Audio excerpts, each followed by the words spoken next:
ನಮಸ್ಕಾರ ಸ್ನೇಹಿತರೆ, ನಾನು ಅಶೋಕ್ ಕುಮಾರ್ ಶೀಲ್ವಂತ್. ಇವತ್ತಿನ ವಿಷಯ ಏನಪ್ಪ ಅಂದರೆ, ಕಲಬುರಗಿ ಜಿಲ್ಲೆಯ ಸೇಡಂ ತಾಲೂಕಿನ ಮೇ ಅಲ್ಟ್ರಾಟೆಕ್ ಸಿಮೆಂಟ್ ಲಿಮಿಟೆಡ್ ಕಂಪನಿಯು ಯಾವ ರೀತಿ ಸಾರ್ವಜನಿಕರಿಗೆ, ರೈತರಿಗೆ, ಕಾರ್ಮಿಕರಿಗೆ ಮೋಸ ಮತ್ತು ವಂಚನೆ ಮಾಡ್ತಾ ಬಂದಿದೆ, ಅದರ ಬಗ್ಗೆ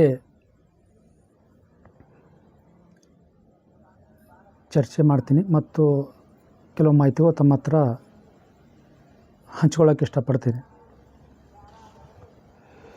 ಈ ಮುಂಚೆ ಹೇಳಿದಾಗೆ ನಾವು ಸಿಮೆಂಟ್ ಕಂಪ್ನಿಗಳ ಬಗ್ಗೆ ವಿಡಿಯೋಗಳು ಮಾಡಿದ್ದನು, ಅವೆಲ್ಲ ಸ್ಯಾಂಪಲ್ಗಳವು.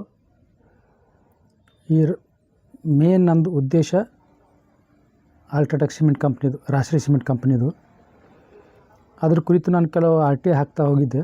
ಅದ್ರ ಜೊತೆಗೆ ಬೇರೇನೋ ಕಂಪ್ನಿಗಳದ್ದು ಆರ್ ಟಿ ಐನಲ್ಲಿ ಮಾಹಿತಿ ಪಡ್ಕೊಂಡಿದ್ದೆ. ಹೀಗಾಗಿ ಅಲ್ಲಿನೂ ಅವ್ಯವಹಾರ ಆಗಿದೆ, ಅಲ್ಲಿನೂ ದೊಡ್ಡ ಮಟ್ಟ ತನಿಖೆ ಆಗಬೇಕಾಗಿದೆ.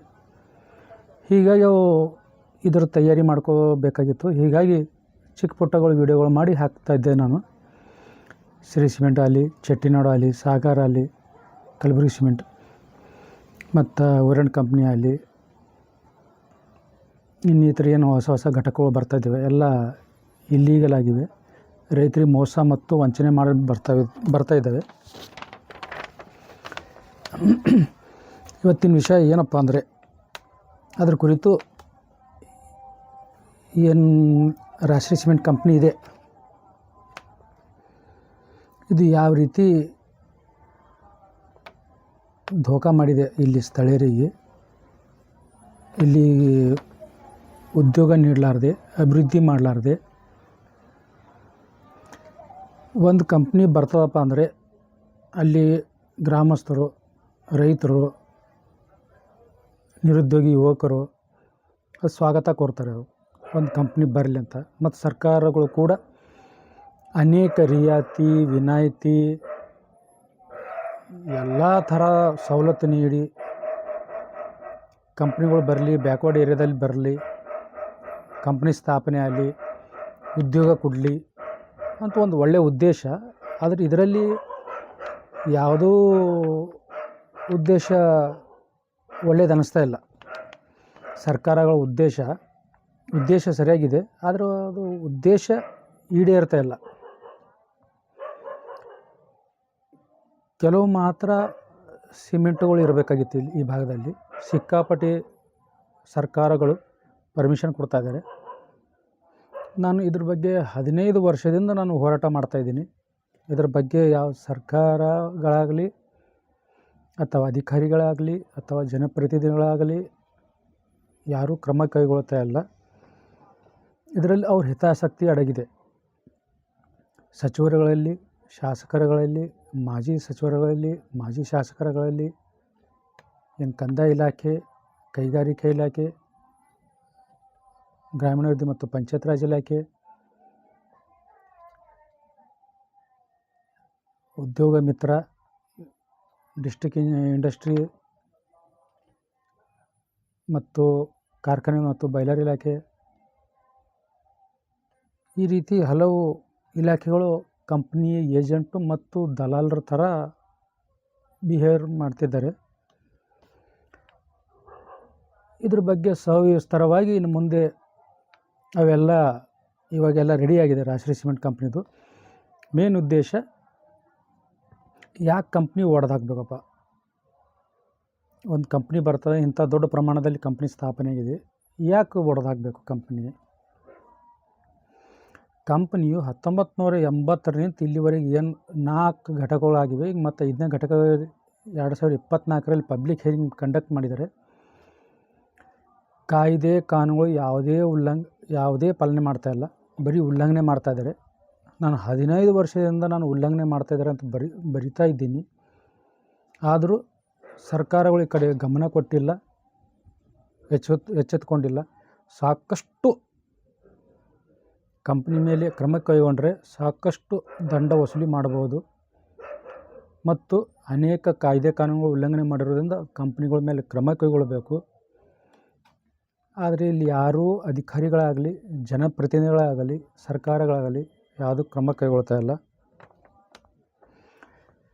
ರಾಜಶ್ರೀ ಸಿಮೆಂಟ್ ಕಂಪ್ನಿ ಕುರಿತು ವಿಸ್ತಾರವಾಗಿ ಹೇಳ್ತಾ ಹೋಗ್ತೀನಿ. ಅದು ನಾನು 15 ವರ್ಷದಿಂದ ಏನು ಹೋರಾಟ ಮಾಡ್ತಾಯಿದ್ದೀನಿ. ನಾನು ಏನೇನು ಹೋರಾಟ ಮಾಡೀನಿ, ಅದು ಕಂಪ್ನಿದು ಮತ್ತು ನಂದು ಏನು ಹೋರಾಟ ಮಾಡೀನಿ ನಾನು 15 ವರ್ಷದಿಂದ, ಅದು ವಿವರವಾಗಿ ಹೇಳ್ತಾ ಹೋಗ್ತೀನಿ. ಅದು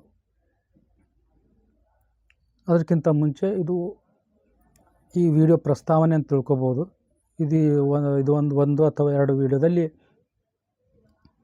ನಾನು ಅದರದ್ದು ಪೂರ್ತಿ ಚಿತ್ರಣನೇ ಇಡ್ತೀನಿ. ಆನಂತರ ಅದು ಎಕ್ಸ್ಪ್ಲೇನ್ ಮಾಡ್ಕೋತಾ ಹೋಗ್ತೀನಿ. ಯಾವ್ಯಾವ ಕಾಯ್ದೆ ಕಾನೂನುಗಳು ಉಲ್ಲಂಘನೆ ಮಾಡಿದ್ದಾರೆ, ಹೇಗೆ ಉಲ್ಲಂಘನೆ ಮಾಡಿದ್ದಾರೆ, ಇದರಲ್ಲಿ ಯಾವ್ಯಾವ ಸಚಿವರುಗಳು ಶಾಮೀಲಾಗಿದ್ದಾರೆ, ಯಾವ್ಯಾವ ಶಾಸಕರು ಶಾಮೀಲಾಗಿದ್ದಾರೆ, ಅವರು ಏನೇನು ಮಾಡಿದ್ದಾರೆ, ಏನೇನು ಮಾಡಿಲ್ಲ, ಹೆಂಗೆ ಕಂಪ್ನಿಗೆ ಅನುಕೂಲ ಮಾಡಿಕೊಟ್ಟಿದ್ದಾರೆ, ಈ ರೀತಿ ವಿವರವಾಗಿ ನಾನು ಹೇಳ್ತಾ ಹೋಗ್ತೀನಿ. ಇದು ಪ್ರಸ್ತಾವನೆ ಅಂತ ತಿಳ್ಕೊಬೋದು. ಇದು ವಿಡಿಯೋ ಅಂದರೆ ಪ್ರಸ್ತಾವನೆ ಅಂದರೆ ಅದರದ್ದು ಸಂಕ್ಷಿಪ್ತವಾಗಿ ಅದರದ್ದು ಪ್ರಸ್ತಾವನೆಯಲ್ಲೇ ಹೇಳ್ಬಿಡ್ತೀನಿ ನಾನೆಲ್ಲ. ಆನಂತರ ವಿಸ್ತಾರವಾಗಿ ಹೇಳ್ತಾ ಹೋಗ್ತೀನಿ ನಾನು. ಇದು 1 ಅಥವಾ 2 ವಿಡಿಯೋದಲ್ಲಿ ಶಾರ್ಟ್ಕಟ್ನಲ್ಲಿ ಹೇಳ್ತೀನಿ. ಆನಂತರ ವಿವರವಾಗಿ ವಿವರಣೆ ಕೊಡ್ತಾ ಹೋಗ್ತೀನಿ ನಾನು. ಸ್ನೇಹಿತರೆ, company May UltraTech cement limited ಏನು ಕಂಪ್ನಿ ಇದೆ, ರಾಜಶ್ರೀ ಸಿಮೆಂಟ್ ಕಂಪ್ನಿ, ಕಲಬುರಗಿ ಜಿಲ್ಲೆಯ ಸೇಡಂ ತಾಲೂಕಿನ ಮಳಖೇಡ್ ಗ್ರಾಮದಲ್ಲಿ ಏನಿದೆ, 1980-81ರಲ್ಲಿ ಭೂಮಿ ಖರೀದಿ ಮಾಡಿದೆ. 83ರಲ್ಲಿ ತನ್ನ ಸಿಮೆಂಟ್ ಉತ್ಪಾದನೆ ಪ್ರಾರಂಭ ಮಾಡಿದೆ. ಅಂದಿನಿಂದ ಇಂದಿನವರೆಗೆ ಕಂಪ್ನಿ ಯಾವುದೇ ಕಟ್ಟಡ ಪರವಾನಗಿ ಆಗಲಿ, ಯಂತ್ರೋಪಕರಣಗಳ ಸ್ಥಾಪನೆ ಪರವಾನಗಿ ಆಗಲಿ, ಕಟ್ಟಡಗಳು ಕೆಡವೋದಾಗಲಿ ಅಥವಾ ಪುನರ್ನಿರ್ಮಾಣ ಆಗಲಿ ಯಾವುದೇ ಪರವಾನಗಿ ಪಡೆದಿರುವುದಿಲ್ಲ. ಮನಸ್ಸಿಗೆ ಬಂದಂಗೆ ಕಂಪ್ನಿ ನಿರ್ಮಾಣ ಮಾಡ್ಕೋತಾ ಬಂದಿದೆ. ಅದು ಫೀಸ್ ಸಂದಾಯ ಮಾಡಬೇಕಾಗಿತ್ತು ಗ್ರಾಮ ಪಂಚಾಯತಿಗೆ. ಫೀಸ್ ಸಂದಾಯ ಮಾಡಿ ಪರವಾನಗಿ ತೊಗೊಂಡು, ಲೈಸೆನ್ಸ್ ತೊಗೊಂಡು, NOC ತೊಗೊಂಡು, NOC ಏನೋ ಹಿಂಗೆ ದಾರಿಯಾಗಿ ಕೊಟ್ಟುಬಿಟ್ಟಿದ್ರು ಪಂಚಾಯತ್ ಅಭಿವೃದ್ಧಿ ಅಧಿಕಾರಿಗಳು, ಕಾರ್ಯದರ್ಶಿಗಳು, ಅಧ್ಯಕ್ಷರುಗಳು. ಮನಸ್ಸಿಗೆ ಬಂದಾಗ NOC ಕೊಟ್ಟುಬಿಟ್ಟಿದ್ದಾರೆ. ಅದಕ್ಕೇನು ಫೀಸ್ ವಸೂಲಿ ಮಾಡಿರೋದಿಲ್ಲ. ಅದು ಪ್ರೊಸೀಜರ್ ಫಾಲೋ ಮಾಡಿರುವುದಿಲ್ಲ. ಹೀಗಾಗಿ ಏನು 1980-81ರಲ್ಲಿ ಏನು ಕಂಪ್ನಿ ಬಂದಿದೆ, ಇಂದಿನವರೆಗೆ ಕಂಪ್ನಿಂದ ಮಳಖೇಡ್ ಗ್ರಾಮಕ್ಕೆ ಯಾವುದೇ ಅನುಕೂಲ ಆಗಿಲ್ಲ. ಇಲ್ಲಿ ಸ್ಥಳೀಯರಿಗೆ ನೌಕರಿ ತೊಂದಿಲ್ಲ. ಎಲ್ಲ ಹುಡುಗರು ನಿರುದ್ಯೋಗಿಗಳಾಗಿ ತಿರುಗಾಡ್ತಾ ಇದ್ದಾರೆ. ಶಾಲೆ ಕಲ್ತು ಕುಂತಾರ, ಎಜುಕೇಷನ್ ಮುಗಿಸಿ ಕುಂತಾರ, ಬೊಂಬೈ ಪುಣೆ ಹೋಗ್ತಾ ಇದ್ದಾರೆ, ಬೆಂಗಳೂರು ಹೋಗ್ತಾ ಇದ್ದಾರೆ ಬದುಕ್ಲಕ್ಕ. ಈಗ ಏನೋ ಒಂದು ಕಂಪ್ನಿ ಬರ್ತದೆ, ಉದ್ಯೋಗ ಸಿಗ್ತದೆ ಅಂದರೆ ಉದ್ಯೋಗ ಕೊಡ್ತಾಯಿಲ್ಲ. ಏನೋ 50 ಕಿಲೋಮೀಟ್ರ್ ಒಳಗಡೆ ಇದ್ದವ್ರಿಗೆ, ಯಾರಿಗೆ ಲೋಕಲ್ದವ್ರಿಗೆ 15 ವರ್ಷ ಹಿಂದ್ಗಡೆ ಕಂಪ್ನಿ ರೂಲ್ಸ್ ಮಾಡಿತ್ತು. ಅಂದರೆ ಇಂಟರ್ನಲ್ಲಿ ರೂಲ್ಸ್ ಮಾಡಿತ್ತದು. ಏನಪ್ಪ ಅಂದರೆ 50 ಕಿಲೋಮೀಟ್ರ್ ಒಳಗಡೆ ಯಾರಿಗೆ ಲೋಕಲ್ ಜನರಿಗೆ ನೌಕರಿ ತೊಗೋಬಾರ್ದಂತ. ಈ ರೀತಿ ಭಾಳ ಅರೆಸ್ಟ್ಮೆಂಟ್ ಮಾಡಿದ್ದಾರೆ ಲೋಕಲ್ ಜನರಿಗೆ. ಅಲ್ಲಿಂದ ಇಲ್ಲಿವರೆಗೆ ಏನೂ ಅಭಿವೃದ್ಧಿ ಮಾಡಿಲ್ಲ. 10 ಕಿಲೋಮೀಟ್ರ್ ರೇಡಿಯಸ್ನಲ್ಲಿ ಅಭಿವೃದ್ಧಿ ಮಾಡಬೇಕಾಗಿತ್ತು, ಏನೂ ಅಭಿವೃದ್ಧಿ ಮಾಡಿಲ್ಲ. ಮತ್ತು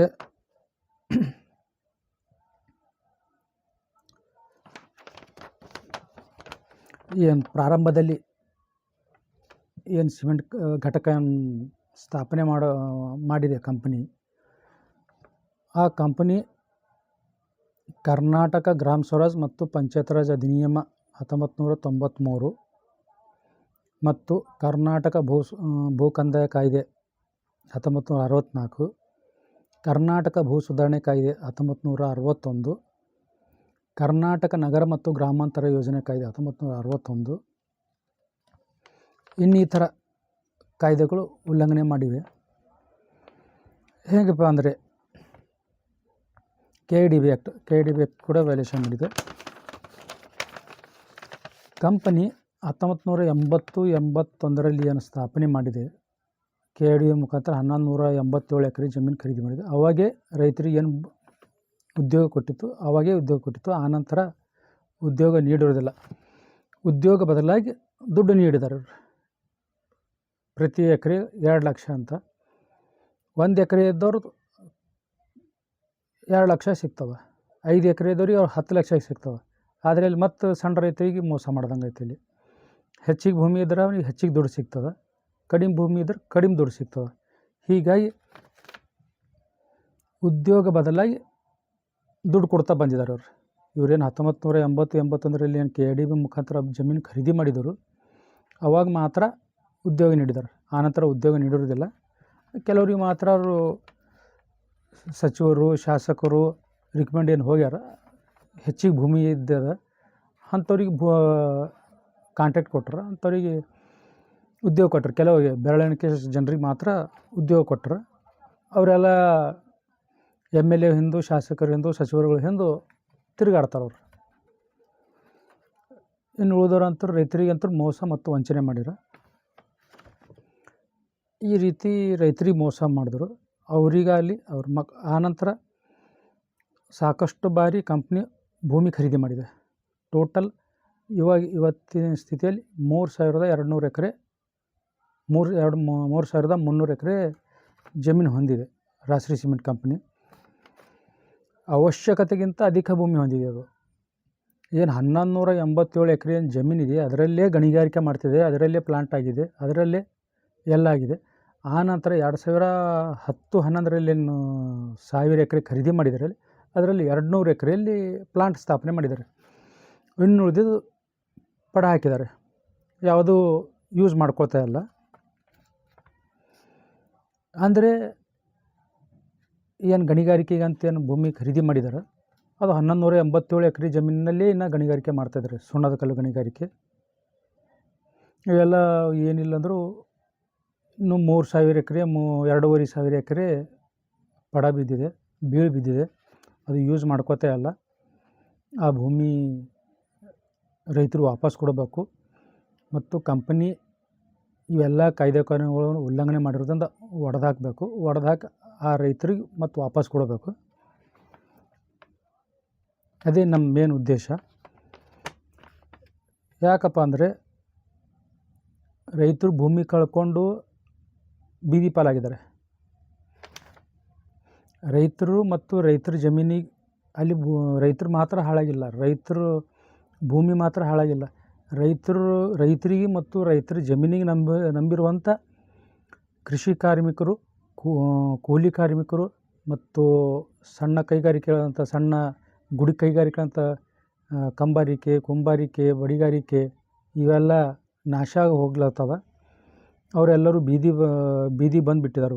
ಒಂದೊಂದು ಕಂಪ್ನಿ 3000, 5000, 10,000 ಎಕರೆ ಭೂಮಿ ಕೊಟ್ಟಿದ್ದಾರೆ ಇಲ್ಲಿ ಅಧಿಕಾರಿಗಳು ಮತ್ತು ಜನಪ್ರತಿನಿಧಿಗಳು.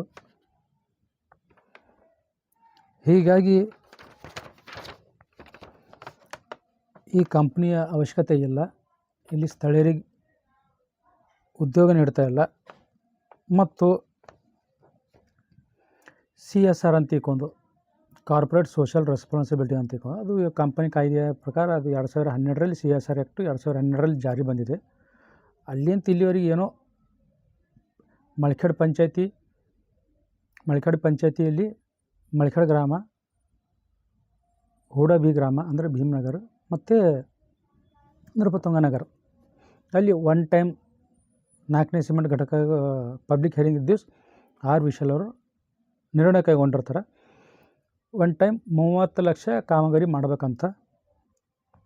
ಆ 30 ಲಕ್ಷ ಕಾಮಗಾರಿ ಮಾತ್ರ ಮಾಡಿರ್ತಾರೆ. ಅದು ನೃಪತುಂಗ ನಗರದಲ್ಲಿ, ಹೂಡ ಬಿ ಗ್ರಾಮದಲ್ಲಿ ಮತ್ತು ಮಳಖೇಡ್ ಗ್ರಾಮದಲ್ಲಿ. ಅದು ಆದ ನಂತರ ಯಾವುದೇ ಕಾಮಗಾರಿ ಮಾಡಿರೋದಿಲ್ಲ. ಮತ್ತು ಹಂಗನಳ್ಳಿ ಗ್ರಾಮದಲ್ಲಿ ಮಾಡಿರ್ತಾರೆ. ಉಡುಗಿ ಪಂಚಾಯತಿ ಹಂಗನಳ್ಳಿ ಗ್ರಾಮದಲ್ಲಿ ಕೆಲವು ರಸ್ತೆಗಳು, ಸಣ್ಣ ಚಿಕ್ಕಪುಟ್ಟ ರಸ್ತೆಗಳು ನಿರ್ಮಾಣ ಮಾಡಿದ್ದಾರೆ. ಇಷ್ಟು ಬಿಟ್ಟು ಇವಾಗ CSR ಅಂತ ಇಕ್ಕೊಂಡು ರಾಜಶ್ರೀ ಸಿಮೆಂಟ್ ಕಂಪ್ನಿಯಿಂದ ದರ್ಗಾ ಕ್ರಾಸ್ವರೆಗೆ CC ರಸ್ತೆ ನಿರ್ಮಾಣ ಮಾಡ್ತಿದ್ದಾರೆ. ಅದು ಕಳಪೆ ಮಟ್ಟದ್ದು. ಈಗ ಅದು 1-1.5 ವರ್ಷ ಆಯಿತು ಅದು ಕಾಮಗಾರಿ ಪ್ರಾರಂಭ ಆಗಿ. ಆ ಕಾಮಗಾರಿಯಿಂದ ಸುತ್ತಮುತ್ತ ಬೆಳೆಗಳು ಹಾಳಾಗಿ ರೈತರು ಬೀದಿ ಪಾಲಾಗಿದ್ದಾರೆ. ಅದ್ರ ಕುರಿತು ರಸ್ತೆ ತಡೆ ಕೂಡ ನಡೆಸಿರ್ತೀವಿ. ಅಧಿಕಾರಿಗಳು ಜುಮ್ ಅಂತಲ್ಲ, ಅಧಿಕಾರಿಗಳು ಕಂಪ್ನಿ ಏಜೆಂಟು ಮತ್ತು ದಲಾಲರ ಹತ್ರ ಮೀಟಿಂಗ್ ಮಾಡ್ತೇವೆ ಅಂತೇಳಿ ಇನ್ನೋರಿಗೆ ಮೀಟಿಂಗ್ ಮಾಡ್ತಾಯಿಲ್ಲ. ರೈತರ ಬೆಳೆಗಳೆಲ್ಲ ಹಾಳಾಗಿದೆ, ಅದು ಪರಿಹಾರ ಕೊಡಬೇಕು. ಈಗ ಶೀಘ್ರದಲ್ಲಿ ಅದು ಕೂಡ ಇನ್ನೊಂದು ಬಾರಿ ರಸ್ತೆ ತಡೆ ಚಳವಳಿ ಮಾಡಬೇಕಾಗ್ತದೆ. CSR ಅಂತ ತಿಳ್ಕೊಂಡು ಏನೂ ಮಾಡಿಲ್ಲ. ಅದೇ ಪ್ರತಿ ವರ್ಷ ಯಾವಾಗಾದರೂ ಬರ್ತಾರೆ ಅವರು ಗಾಡಿ ತೊಗೊಂಡು. ಬೇರೆ ಹಳ್ಳಿಗೆ ಹೋಗಿದ್ದು ಕೇಳಿದೆ. ಮಳಖೇಡದಲ್ಲಿ ಒಂದು ಬಾರಿ ನೋಡಿದ್ದೆ ನಾನು, ಬಸ್ ಸ್ಟ್ಯಾಂಡಲ್ಲಿ ನಿಲ್ಲಿಸಿದರು ರೀಸೆಂಟಾಗಿ. ಬರೀ ಏನಿಲ್ಲ, ಅದು ಪ್ಯಾರಾಸಿಟಮಾಲ್ ಗೋಲಿ ಕೊಡ್ತಾರೆ, ಚೆಕ್ ಮಾಡ್ದಂಗೆ ಮಾಡ್ತಾರೆ, ಗೋಲಿ ಕೊಡ್ತಾರೆ, ಫೋಟೋ ಹೊಡ್ಕೋತಾರೆ, ಹೋಗ್ತಾರೆ. ಅದು ಏನೋ ಅದರಿಂದ ಏನೂ ಆಗಿರೋದಿಲ್ಲ, ಏನು ಕಾಮಗಾರಿ ಮಾಡಿರೋದಿಲ್ಲ, ಏನು ಕೆಲಸ ಮಾಡಿರೋದಿಲ್ಲ. ಕಂಪ್ನಿ 1980-81ರಲ್ಲಿ ಸ್ಥಾಪನೆಯಾಗಿ ಇಲ್ಲಿವರೆಗೆ ಮಳಖೇಡ್ ಜನರಿಗೆ ಸುತ್ತಮುತ್ತ ಯಾವುದಾದ್ರೂ ಒಂದು ಹಳ್ಳಿಯಲ್ಲಿ ದೊಡ್ಡ ಪ್ರಮಾಣದಲ್ಲಿ ಅಥವಾ ಮಳಖೇಡದಲ್ಲಿ ನಿರ್ಮಾಣ ಮಾಡಿರಿ ನೀವು, ಕಂಪ್ನಿ ನಿರ್ಮಾಣವಾಗಿದೆ. ಸುಮ್ಮನೆ ಏನಿಲ್ಲ ಅಂದ್ರೆ ಒಂದು 5 ಎಕರೆ, 10 ಎಕರೆ, 20 ಎಕರೆ, ಒಂದು 50 ಎಕರೆದಲ್ಲಿ ಒಂದು ಒಳ್ಳೆ ಗಾರ್ಡನ್ ಮಾಡಬೇಕಾಗಿತ್ತು. ಬೇಸಿಗೆ ಕಾಲದಲ್ಲಿ ಕೂತ್ಕೊಳ್ಳಾಕ, ಮಾಡ್ಲಾಕ, ಹುಡುಗರು ಆಡ್ಲಾಕ. ಸುತ್ತಮುತ್ತ ಗ್ರಾಮಸ್ಥರು ಬರ್ತಿರು, ಸುತ್ತಮುತ್ತ 15-20 ಗ್ರಾಮಗಳು ಆಗ್ತವೆ ಇಲ್ಲಿ. ಗ್ರಾಮಸ್ಥರು ಬಂದು ಎಲ್ಲಿ ಕೂಡಬೇಕು, ಎಲ್ಲಿಲ್ಲ, ಒಂದು ಒಳ್ಳೆಯ ವ್ಯವಸ್ಥೆ ಮಾಡಿಕೊಡ್ಬೇಕಾಗಿತ್ತು ಸಿಮೆಂಟ್ ಕಂಪನಿ. ಒಂದು ಒಳ್ಳೆಯ ಗಾರ್ಡನ್ ಮಾಡಲಿಲ್ಲ. ಮತ್ತು ಮಳಖೇಡ್ ಗ್ರಾಮದಲ್ಲಿ ಸುಸಜ್ಜಿತ ರಸ್ತೆ ಮತ್ತು ಚರಂಡಿ ನಿರ್ಮಾಣ ಮಾಡಬೇಕಾಗಿತ್ತು, ಅದು ಮಾಡಿಲ್ಲ. ಮತ್ತು ಒಳ್ಳೆಯ ಆಂಗ್ಲ ಮಾಧ್ಯಮ ಶಾಲೆ ತೆರಿಬೇಕಾಗಿತ್ತು. ಇಲ್ಲಿದ್ದು ಹೋಗ್ತಾರೆ, ರಿಕಮೆಂಡ್ ಇದ್ದವರು ಮಕ್ಕಳಿಗೆ ಹೋಗ್ತಾರೆ, ಅಲ್ಲಿ ಎಂಪ್ಲಾಯ್ ಇದ್ದವ್ರಿಗೆ ಹೋಗ್ತಾರೆ. ಬೇರೆ ಮಕ್ಕಳಿಗೆ ಓದಿಸ್ತೀವಿ ಅಂತಂದ್ರು ಅಲ್ಲಿ ಅಡ್ಮಿಷನ್ ತೊಗೊಳ್ಳಲ್ಲ. ಅಲ್ಲಿ ಒಂದು ಸ್ಕೂಲ್ ಆದರೆ ಇಲ್ಲಿ ಮಳಖೇಡದಲ್ಲಿ ಒಂದು ಸ್ಕೂಲ್ ತೆಗಿಬೇಕಾಗಿತ್ತು, ಸ್ಕೂಲ್ ಕೂಡ ಮಾಡಿರೋದಿಲ್ಲ. ಒಂದು ಆಟದ ಮೈದಾನ ಮಾಡಿಕೊಡ್ಬೇಕಾಗಿತ್ತು ಗ್ರಾಮಸ್ಥರಿಗೆ. ಮಳಖೇಡದ ಸುತ್ತಮುತ್ತ 20-30 ಹಳ್ಳಿ ಗ್ರಾಮಸ್ಥರಾಗ್ತವೆ. ಇಲ್ಲಿ ಒಂದು ಸರಿಯಾಗಿ ಒಂದು 5 ಎಕರೆಯಲ್ಲಿ 10 ಎಕರೆಯಲ್ಲಿ ಒಂದು ಒಳ್ಳೆಯ ಆಟದ ಮೈದಾನ ಮಾಡಿಕೊಡ್ಬೇಕಾಗಿತ್ತು. ಒಳಾಂಗಣ ಮತ್ತು ಕ್ರೀಡಾಂಗಣ ನಿರ್ಮಾಣ ಮಾಡಿಕೊಡ್ಬೇಕಾಗಿತ್ತು. ಒಂದು ದೊಡ್ಡ ಹೆಸರು ಹೇಳ್ತಾರೆ ಅವರು, ರಾಜಶ್ರೀ ಸಿಮೆಂಟ್ ಕಂಪ್ನಿ ಅಂಥ ದೊಡ್ಡ ಕಂಪ್ನಿ, ಅದು ಎದ್ದಕ್ಕೂ ಬರಲ್ಲ. ಅದು ಒಂದು ಆಟದ ಮೈದಾನ ಎಲ್ಲ ಸುತ್ತಮುತ್ತ 15-20 ಗ್ರಾಮಸ್ಥರು, ಎಷ್ಟು 30-40 ಗ್ರಾಮಸ್ಥರಾಗ್ತಾರೆ ಇಲ್ಲೆಲ್ಲ ಅಷ್ಟು ಎಲ್ಲ ಒಂದೇ ಕಡೆ ಆಟ ಆಡ್ಬೋದು, ಬೆಳಿಬೋದು, ಆಟದಲ್ಲಿ ಸಾಧನೆ ಮಾಡ್ಬೋದಿತ್ತು. ಒಳಾಂಗಣ ಕ್ರೀಡಾಂಗಣ ನಿರ್ಮಾಣ ಮಾಡಬೇಕಾಗಿತ್ತು, ಅದು ಕೂಡ ಮಾಡಿರೋದಿಲ್ಲ. ಮತ್ತು ಶಾಲೆ ಕಾಲೇಜುಗಳು ಕ್ರೀಡಾ ಸಾಮಗ್ರಿಗಳರ ಹಂಚಬೇಕಾಗಿತ್ತು, ಆಟ ಆಡಿಸ್ಬೇಕಾಗಿತ್ತು. ಸ್ಪೋರ್ಟ್ಸ್ನಲ್ಲಿ ಅವರಿಗೆ ಪ್ರೋತ್ಸಾಹ ನೀಡಬೇಕಾಗಿತ್ತು. ಪ್ರೈಮರಿ ಸ್ಕೂಲಿಗೆ, ಹೈಸ್ಕೂಲ್ದವರಿಗೆ, ಕಾಲೇಜ್ ಹುಡುಗಿಯರಿಗೆ ಯಾವುದೂ ಆಟ ಆಡಿಸಿರೋದಿಲ್ಲ. ಮತ್ತು ಮಳಖೇಡ್ ಪಂಚಾಯತ್ ವ್ಯಾಪ್ತಿಯಲ್ಲಿ ಮತ್ತು ಹುಡುಗಿ ಪಂಚಾಯತ್ ವ್ಯಾಪ್ತಿಯಲ್ಲಿ ಮತ್ತು ದಿಗ್ಗಾಂವ್ ಗ್ರಾಮ ಪಂಚಾಯತ್ ವ್ಯಾಪ್ತಿಯಲ್ಲಿ ಮತ್ತು ದಂಡೋತಿ ಗ್ರಾಮ ಪಂಚಾಯತ್ ವ್ಯಾಪ್ತಿಯಲ್ಲಿ ಅತಿ ಬಡವರು ಯಾರ್ಯಾರ ಅವ್ರಿಗೆ ಚಿಕ್ಕ ಪುಟ್ಟ ಮನೆಗಳು ಕಟ್ಟಿಸ್ಕೊಡ್ಬೇಕಾಗಿತ್ತು ಬಡವರಿದ್ದವರಿಗೆ. ಏನು ಪ್ರತಿಯೊಂದು ಊರಲ್ಲಿ ಒಂದೊಂದು ಎಕರೆ 2 ಎಕರೆ ಜಮೀನು ಖರೀದಿ ಮಾಡಿ ಅವ್ರು ಬಿದ್ದು ಸಿಮೆಂಟ್ನಿಂದ ಏನೋ ಮಾಡ್ಬೋದಿತ್ತು, ಅವರು ಚಲನೆ ಮಾಡ್ಬೋದಿತ್ತು. ಅದು ಬಿದ್ದು ಸಿಮೆಂಟ್ನಿಂತ ಏನಾದ ಕಂಪ್ನಿಯಾಗ ಬಿದ್ದಿರ್ತದೆ ಸಿಮೆಂಟು, ಆ ಸಿಮೆಂಟ್ನಿಂತೇ ಸಾಕಷ್ಟು ಅಭಿವೃದ್ಧಿ ಮಾಡ್ಬೋದಾಗಿತ್ತು. ಅವ್ರಿಗೆ ಮಾಡೋ ಮನಸ್ಸಿಲ್ಲ. ಮತ್ತು ಟ್ಯಾಕ್ಸ್ ಏನು ಮಾಡಿದ್ದಾರೆ ಸ್ನೇಹಿತರೆ, ಇವರು 1980-81 ಇಲ್ಲಿವರೆಗೆ ಕಡಿಮೆ ಮೊತ್ತದ ತೆರಿಗೆ ಪಾವತಿ ಮಾಡಿರ್ತಾರೆ. ಇದು ಕೋಟಿಗಟ್ಟಲೆ ಆಗ್ತದೆ. ಇದು ದೇವನಹಳ್ಳಿ ಅಂತಾರಾಷ್ಟ್ರೀಯ ವಿಮಾನ ನಿಲ್ದಾಣ 1,500 ಎಕರೆಗೆ ಅವರು 5 ಕೋಟಿ ಟ್ಯಾಕ್ಸ್ ಕಟ್ತಾರೆ ಅವರು. ಇಲ್ಲಿ ರಾಜಶ್ರೀ ಸಿಮೆಂಟ್ ಕಂಪ್ನಿದವರು ಪ್ರಾರಂಭದಲ್ಲಿ 50,000, ಆನಂತರ 75,000, ಆನಂತರ 3.5 ಲಕ್ಷ ಪ್ರತಿ ವರ್ಷ, ಆನಂತರ 5.5 ಲಕ್ಷ, ಆನಂತರ 14 ಲಕ್ಷ, ಆನಂತರ 16 ಲಕ್ಷ. ಇವಾಗ 1-2 ವರ್ಷ ಆಯಿತು 1,16 ಲಕ್ಷ. ಇವೆಲ್ಲ ಅವೈಜ್ಞಾನಿಕವಾಗಿ ತೆರಿಗೆ ವಸೂಲಿ ಮಾಡ್ತಾಯಿದ್ದಾರೆ. ಇದು 4 ವರ್ಷಕ್ಕೊಮ್ಮೆ ಸರ್ತಿ 1980 81 ಇಲ್ಲಿವರೆಗೆ 4 ವರ್ಷದಂತೆ ತೆರಿಗೆ ಪರಿಷ್ಕರಣೆ ಮಾಡಿ ಅವ್ರಿಂದ ಏನಿಲ್ಲ ಸುಮಾರು 300 ಕೋಟಿ ಆಸ್ತಿ ತೆರಿಗೆ ವಸೂಲಿ ಮಾಡ್ಬೇಕು ಬಾಕಿ ಅಂತ ತಿಳ್ಕೊಂಡು ಅಷ್ಟಾಗ್ತದೆ ಅವರಿಗೆ. ಅಲ್ಲಿ ಒಂದೂವರೆ ಸಾವಿರ 2,000 ಎಕರೆಗೆ 5 ಕೋಟಿ ಆಗ್ತದೆ. ನಮ್ದು ಇಲ್ಲಿ 3,300 ಎಕರೆ ಫಲವತ್ತಾದ ಕೃಷಿ ಜಮೀನು ಹೊಂದಿದೆ. ಅಂದರೆ ಸುಮಾರು 8 ಕೋಟಿಯಿಂದ 10 ಕೋಟಿ ಟ್ಯಾಕ್ಸ್ ಕಟ್ಟಬೇಕಾಗಿತ್ತು ಅವರು ಹುಡುಗಿ ಪಂಚಾಯತಿಗೆ, ದಿಗ್ಗಾಂವ ಪಂಚಾಯತಿಗೆ ಮತ್ತು ಮಳಖೇಡ್ ಗ್ರಾಮ ಪಂಚಾಯತಿಗೆ. ಆದರೆ ಕಡಿಮೆ ಮೊತ್ತದ ತೆರಿಗೆ ಪಾವತಿ ಮಾಡಿರ್ತಾರೆ. ಹುಡುಗಿ ಗ್ರಾಮ ಪಂಚಾಯತಿ ಸ್ವಲ್ಪ ಮಟ್ಟದ ತೆರಿಗೆ ಕಟ್ಟಿದಾರಂತೆ. ಅದು ಯಾವುದಕ್ಕಿಲ್ಲ, ಅದು ಕ್ಯಾಲ್ಕುಲೇಟ್ ವೈಜ್ಞಾನಿಕವಾಗಿ ತೆರಿಗೆ ಪಾವತಿ ಮಾಡಿರೋದಿಲ್ಲ. ಮತ್ತು ದಿಗ್ಗಾಂವ ಪಂಚಾಯತಿಗೆ 5ನೇ ಸಿಮೆಂಟ್ ಘಟಕಕ್ಕಾಗಿ ಅಬ್ಜೆಕ್ಷನ್ ಮಾಡ್ತಾರೆ ಅಂತ ತಿಳ್ಕೊಂಡು ಅವರಿಗೇನೋ ಒಂದು 10 ಲಕ್ಷದ ಪಂಚಾಯತಿ ಕೊಟ್ಟಿದ್ದಾರೆ. ಅದು ಕೂಡ ಅವೈಜ್ಞಾನಿಕವಾಗಿದೆ. ಲೆಕ್ಕ 4 ವರ್ಷದಂತೆ ತೆರಿಗೆ ಪರಿಷ್ಕರಣೆ ಮಾಡಿ ತೆರಿಗೆ ಸಂದಾಯ ಮಾಡಬೇಕಾಗಿತ್ತು. ಇದು ದೊಡ್ಡ ಮಟ್ಟದ ಹಗರಣ ಇದೆ. ಇದರಲ್ಲಿ ಮಳಖೇಡ್ ಗ್ರಾಮ ಪಂಚಾಯತಿಯಲ್ಲಿ ರಾಜಶೇಖರ್ ಪುರಾಣಿಕ್ ಅಮ್ಮವರು, ಅಯ್ಯೂಬ್ ಖಾನ್ ಅಮ್ಮವರು, ನಾಗರಾಜ್ ನಂದೂರ್ ಅಮ್ಮವರು ಮತ್ತು ಕಲ್ಯಾಣಿ ಮಂಗ ಅಮ್ಮವರು ಅವರು ಅಗ್ರಿಮೆಂಟ್ ಮಾಡಿಕೊಟ್ಟು ಬಿಟ್ಟಿದ್ದಾರೆ. ಮಳಖೇಡ್ ಮಾರ್ಕೊಂಡು ತಿಂದು ಬಿಟ್ಟಿದ್ದಾರೆ ಇವರು. ನಮಗೆ ಇಷ್ಟೇ ಸಾಕಂತ ತಿಳ್ಕೊಂಡು ವೈಜ್ಞಾನಿಕವಾಗಿ ತೆರಿಗೆ ಪರಿಷ್ಕರಣೆ ಮಾಡೋ ಸಲಕ್ಕೆ ಯಾವುದೇ ಕ್ರಮ ಕೈಗೊಂಡಿಲ್ಲ. ನಮಗೆ ಈಟೇ ಸಾಕಂತ ತಿಳ್ಕೊಂಡು ಅಲ್ಪ ಮೊತ್ತಕ್ಕೆ ಮಳಖೇಡೆ ಮಾರ್ಕೊಂಡು ತಿಂದುಬಿಟ್ರು ಇವರು. ಅಗ್ರಿಮೆಂಟ್ ಮಾಡಿಬಿಟ್ಟಿದ್ದಾರೆ. ಅವೆಲ್ಲ ಫೋರ್ಜರಿ ಮನ್ಸಿಗೆ ಬಂದಂಗೆ ನಡವಳಿ ಬರ್ಕೊಂಡು ಬಿಟ್ಟಿದ್ದಾರೆ, ಮನ್ಸಿಗೆ ಬಂದಂಗೆ ಅಗ್ರಿಮೆಂಟ್ ಮಾಡ್ಕೊಂಡು ಬಿಟ್ಟಿದ್ದಾರೆ.